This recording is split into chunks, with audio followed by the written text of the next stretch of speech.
My advice would be to remember why you do the work and why you want to do the work. And if your reasons for why are more than just because you have a job to do, then you'll get more out of it. And I would say be flexible, keep an open mind.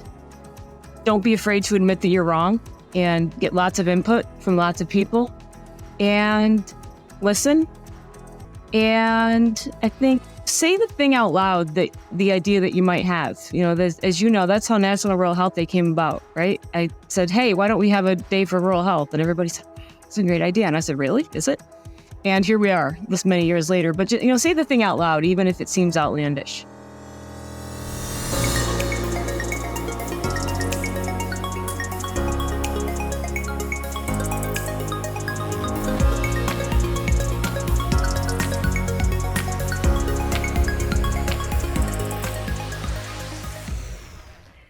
Hello, and welcome to a very special Rural Impact Extra episode honoring women who impact in recognition of National Rural Health Day, which, of course, is the third Thursday of November every year.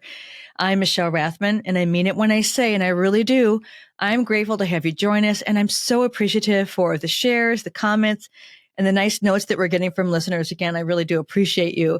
And I want you to know that all of us here involved with the show are doing our best to help connect the dots between policy and the issues that matter to rural people and communities. And we have so many new series coming your way. You're just going to really want to stay tuned and subscribe. Don't forget to do that. Now, for our return listeners, you know that my everyday work is in the space of rural health. And over the course of about, a few decades, I've had the privilege of meeting, learning from, and collaborating with hundreds of women who there are some words to describe them, and here are a few: fiercely talented, exceptionally wise, tenacious, and empowering. And for this episode, we thought, let's talk to a few of them and have them join us to tell us about their rural impact and celebrate the contributions they make to the power of rural movement. And none of them were thrilled that I was going to celebrate them, but that's too bad. That's what we're going to do. And in this first Rural Impact episode for this National Rural Health Day, we invited Karen Madden. And Karen is the director of the New York State Office of Rural Health. And she happens to be the person whose idea it was for rural health to have its own day. Go figure. We also were thrilled to sit down with Lisa Davis, director of the Pennsylvania Office of Rural Health. I mean, just really remarkable contributions. I can't wait for you to hear from her. Michelle Mills. Michelle is the Chief Executive Officer of the Colorado Rural Health Center. Very unique Office of Rural Health. I can't wait for you to learn more about her. And I also want to let you know that Michelle is a very dear friend of mine. And finally, another mega star in this field. I got to sit down with Alana Knutson, and Alana is the director of the Nork Walsh Center for Rural Health Analysis.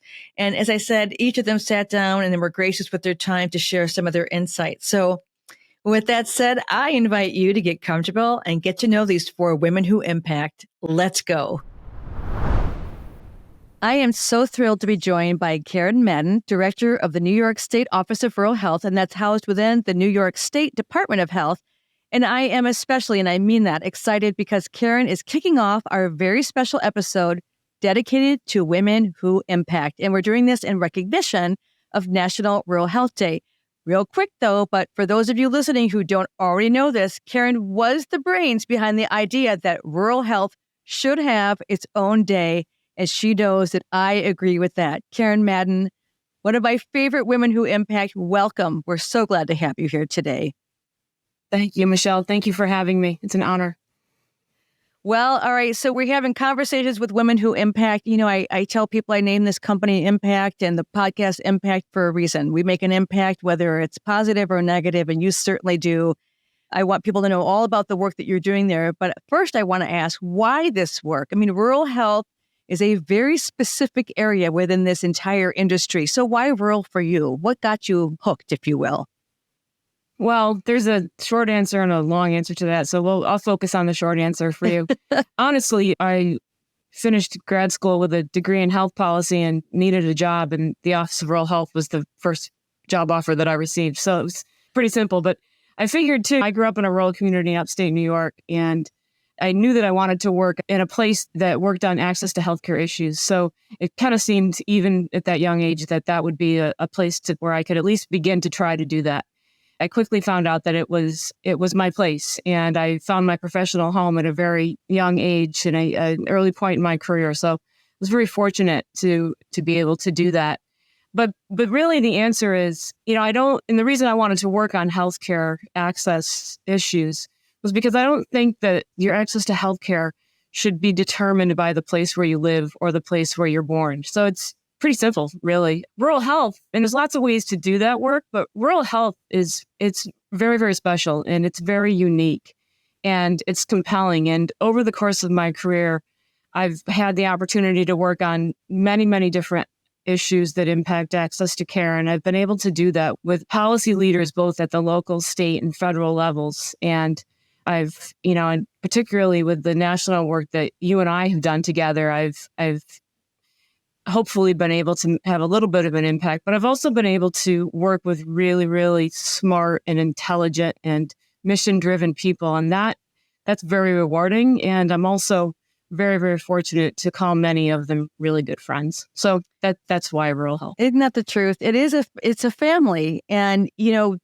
we are in all sorts of different places. But I think what's interesting for me is just learning that, we know that rural looks different from state to state. And I don't think a lot of people really recognize how rural New York really is. And you are. And I've had opportunities to be in some of the rural places. And I have come to learn about your work, which is different than other state offices of rural health. I mean, you each have you share the same lane in many ways. You have to step in a lot of ways, too, that like when the call comes, even if it's not exactly in your job description, if you will, because it's just this, demand and meet the needs and meet the demand. So when you see the impact of your work in all the areas that you touch, I know you're not to the kind of let's sit down and do a kumbaya moment, but how does the impact of the work make you feel when you've been through some really challenging times, which I know that you experienced some of the most challenging times in response to COVID, for example, and Right. You had a hand in responding to that. How do you feel about that? Well, there's a few different answers to that as well. Mhm. One, I feel proud of the work that we do in health policy and in rural health. So that's the first. But I think, too, when I see the impact, I feel tremendously gratified, and it makes all of the daily frustrations worth it. We work within a state and a federal bureaucracy that sometimes is a little bit cumbersome and can be a little bit frustrating. And sometimes it's hard to when you're in the middle of that in your day-to-day work, it's hard to really see what the impacts could be and what the difference that you might be making is. Right. So when you're able to get out in the communities and see it, it's tremendously gratifying, and it makes all those frustrations just kind of go away. And it really it makes me very proud. Yeah, I've never heard someone in your position say, if you people only knew how hard I had to work for it, because that's the expectation, is that you are, and you're serving that population. All right, so another question I've been asking women who impact, because this is something that I imagine you ponder as well. You wear a lot of hats, and someday somebody will step into the position. I never say fill your shoes, because there's no way somebody could have your life experiences and share those experiences. But someday somebody will have to fill the position or multiple positions that you hold right now. What advice do you have for them so that they can carry forth what you have worked so hard to accomplish on behalf of these folks? And what should they expect? What advice do you have, and what should they expect? I'll start with what they should expect. I will say that what they should expect is that, anything that you do in life is what you make of it. So if you give it all of your effort, you'll get more out of it, for sure. But you can also expect that you will at times feel like you have more losses than you have wins, and that it can be a little bit frustrating, but that if you keep at it and you do the work, that you will see the impacts. And those impacts will, as I said before, be tremendously gratifying. My advice would be, and it's good that you're asking me this now as opposed to when we were working on the pandemic, because I probably that would have been would have run. I would have had different advice for anybody wanting to get into health policy or public health at that point. I was just kidding. But my advice would be to remember why you do the work and why you want to do the work. And if your reasons for why are more than just because you have a job to do, then you'll get more out of it. And I would say be flexible, keep an open mind. Don't be afraid to admit that you're wrong and get lots of input from lots of people and listen. And I think say the thing out loud, that the idea that you might have. As you know, that's how National Rural Health Day came about, right? I said, hey, why don't we have a day for rural health? And everybody said, wow, that's a great idea. And I said, really? Is it? And here we are this many years later. But, say the thing out loud, even if it seems outlandish. And then I think my advice to anybody, even in life, just generally, and anybody wanting to do this work, but just generally, is just to be kind and have perspective and try to understand the other person's perspective. Kindness. What a concept. I'm right there with you. I feel like that is something that we can all take with us, no matter what position or job or career that we have. All right. So tell us now, Karen, what is something that you're excited about? I mean, again, there's a lot of challenges. I know we've got a lot of policy things going on nationally, state level, and so forth. But what are you working on that has you excited? Well, we have a new focus on health equity and addressing health disparities. And that's something that we've always kind of worked towards, but now we're really calling it that and working towards that. So I'm excited to see how we incorporate that more into our programs, particularly, our rural hospitals, for one. We've been working on our critical access hospitals for the past year on health equity projects, but also with our rural health networks. I'm excited to bring some resources to them so that they can begin to address health inequities and health disparities in their communities. So I'm just excited to see what comes from that. I don't know what that looks like right now, but I think it's an open slate. So I think that there's lots of things that we can do. So I think that's really, I'm really glad to hear that. I mean, I see more and more and more. We've talked about it for years. Karen, we've talked about social drivers or social determinants of health. And now that I think it's kind of morphing and people are seeing that is so much a part of the equity. It's not just healthcare, it's access to all that which is responsible for that, which is a different conversation. But it's really good to hear that that's a focus. And I think hopefully other states are doing the exact same thing. And once everyone has a really good model, that we share it far and wide so that we don't have to go backwards. All right. So the last question I have for you is, I'm going to ask you to complete this sentence. I am inspired by.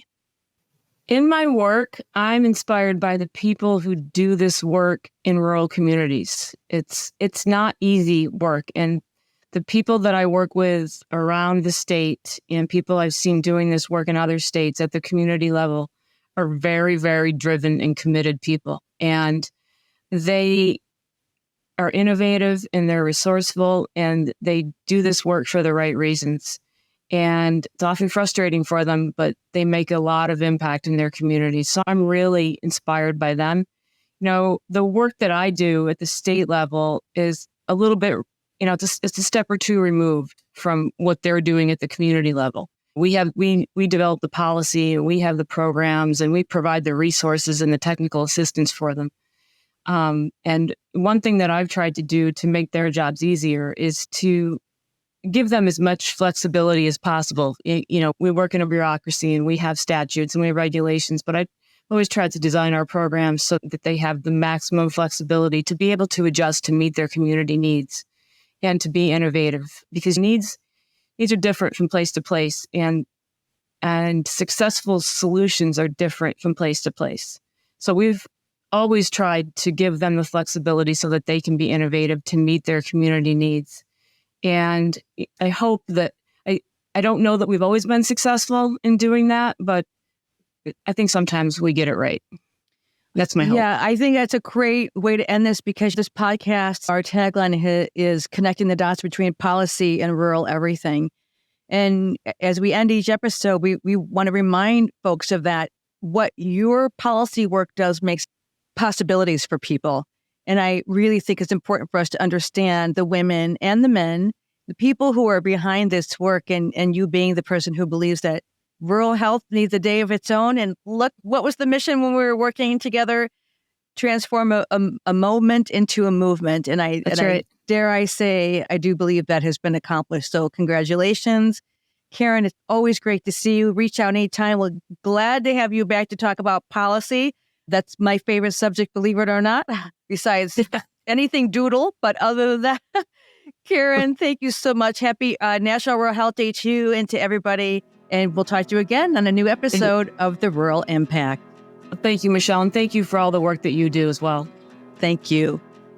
736 million. That is the number of results returned when searching rural America online. From the census to housing, poverty, and prosperity, from transportation to food, water, energy, education, of course, elections, employment, and healthcare, the policies involved with each of these impact rural populations differently than non-rural ones, and that's why we're here. Now, if you're part of an organization making an impact in rural and you'd like to expand your rural reach, we invite you to explore opportunities to partner with us. Your support not only helps us conduct and share important conversations about the issues impacting over 60 million rural lives, but will also help you engage people, communities, and rural-serving organizations that you want to connect with. Explore the opportunities to expand your rural reach. Visit us at theruralimpact.com. That's theruralimpact.com, and look for our partner opportunities page. And be sure to subscribe on Apple, Google, Spotify, or YouTube. Let's keep it rural and make an impact together.